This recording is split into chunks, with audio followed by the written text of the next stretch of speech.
Okay, let's talk about Argentina. Because they just did something that's got every freedom-loving, gun-owning American raising an eyebrow and tipping their hat. In a move that screams freedom upgrade, Argentina President Javier Milei just signed a decree lifting a 3-decade-old ban on semi-automatic firearms.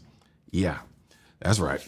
30 years of telling citizens, sorry, but you're not responsible enough for these scary-looking weapons. Well, Argentina finally woke up and smelled the liberty. Now, according to Breitbart, the original restrictions from 1995 block civilians from owning semi-autos with removable magazines larger than .22 long rifle. Essentially, the Argentine government told its people, you can't be trusted with anything stronger than a squirrel gun. But Milei's administration just called foul on that nonsense, emphasizing the need to reevaluate the control mechanisms established back then. Let me hit you with the direct quote from the decree. A special authorization regime is hereby established for the acquisition and possession of semi-automatic weapons fed with removable magazines similar to rifles, carbines, or assault submachine guns derived from military weapons with a caliber greater than .22 long rifle, requested by legitimate firearm users. Translation, Argentina is saying, look, we trust responsible citizens. Let's make it legal, keep it transparent, and ditch the bureaucratic circus. But let's put this into perspective because context matters. Argentina's gun control history is a roller coaster of restriction, paperwork nightmares, and governmental paranoia. For decades, the law-abiding Argentine gun owner faced suffocating bureaucracy, endless paperwork, and mountains of red tape so thick you'd think the guns were radioactive. Legitimate firearm owners ended up stuck with weapons they couldn't legally transfer, sell, or even properly register due to these outdated laws. Milei's government recognized the absurdity, stepping in and clearly stating, we want to make it easy to be within the law. That regularity does not have bureaucracy. That's some refreshing honesty right there. It's government actually saying, we trust our citizens. Let's streamline this nonsense.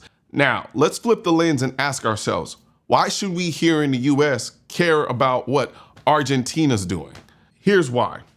Argentina is pulling itself away from the global trend of fear-based policymaking. At a time when so many countries, including our own, keep stacking restrictions based purely on optics and political pandering, Argentina just stepped out and said, responsible gun ownership isn't the problem.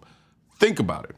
While the US continues to wrestle with the same tired, fear-driven arguments around assault weapons, Argentina, a country with its own complex history of unrest and stringent controls and no equivalent of our Second Amendment, is boldly empowering its citizens. They've acknowledged a critical fact. Regular people aren't the issue, and denying them their rights doesn't make anyone safer. Argentina is making the US look soft on guns right now. Seriously, America, the home of the Second Amendment, is still stuck debating whether or not people should have access to AR-15s.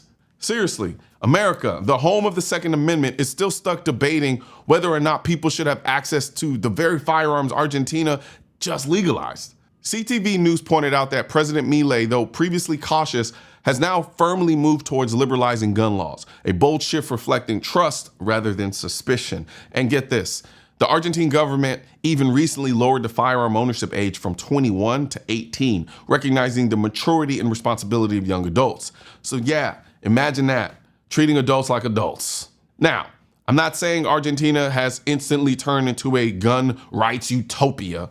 They still require psychological tests, strict identification, and mandatory training. But what they have done, importantly, is shift the conversation from fear and restriction to responsibility and transparency. Why should that matter to us in America? Because Argentina just provided a global example of trusting its citizens instead of demonizing them. It's a message we desperately need here, a reminder that firearms aren't inherently evil and the regular everyday folk aren't the villains. This move in Argentina shows us it's possible to reassess outdated and overly restrictive gun laws rationally and reasonably. It's a demonstration that empowering responsible gun ownership instead of punishing it is not just logical, it's genuinely progressive. Maybe we could learn something from Argentina's decision. Maybe, just maybe, trusting citizens and ditching unnecessary bureaucracy isn't such a radical idea after all. Speaking of standing up for rational freedom, let's talk about the Defend America collection, like the hat that I'm wearing right now. You see, we live in a time when standing up for America gets you labeled as a problem. You say you love this country, you're called extreme. You say you believe in freedom, you're called dangerous. You carry a gun, you're called the villain. But here's the truth. If you're watching this, chances are you still believe in the values that built America: freedom, responsibility, resilience. That's why I created the Defend America collection. It's not for the soft or the confused, and definitely not for anyone who says nobody needs that many bullets. This isn't just merch. It's a walking middle finger to everyone who thinks loving your country is some kind of a hate crime. You know, with Argentina stepping up like this, I might as well start making Defend Argentina shirts. But come to think of it, they don't even need it. They're already doing exactly what the Defend America slogan is advocating for.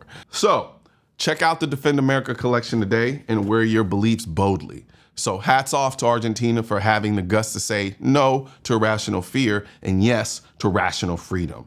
Here's hoping we take some notes ourselves. One thing's for certain and two things are for sure.